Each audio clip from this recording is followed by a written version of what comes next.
श्री गोपाळ कृष्ण भगवान की जय।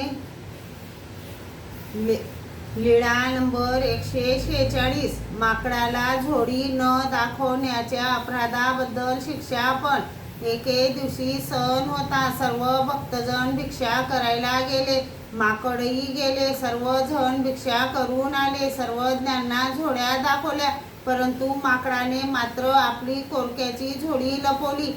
मग न सुद्धा अन्नाची झोडी दाखवली। सर्वज्ञांनी अशी झोडी पाहिली। सर्वज्ञ म्हणाले, अहो सर्वांना कोरके आले, तुम्हाला काहीच आले नाही, ते काय? जी माझी उदास भिक्षा। सर्वज्ञ म्हणाले, तू ब्राह्मणाचा वेश घेऊन भिक्षा करतो, तू गंध टिळा लावून भिक्षा करतो, तरी सुद्धा भिक्षा उदासच नाही जी माझी उदास भिक्षा। तेव्हा बाईसा म्हणाल्या, बाबांचे काय? बापुडा उदास भिक्षा करून आला।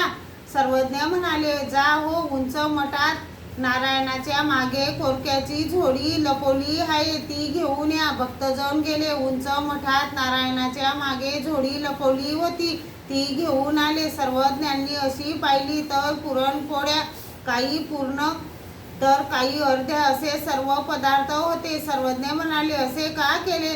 आम्ही घेणार होतो म्हणून लपविले। सर्वज्ञ म्हणाले, अरे याची आम्हाला काय चाड पडली आहे, घ्या जेवण करा जा।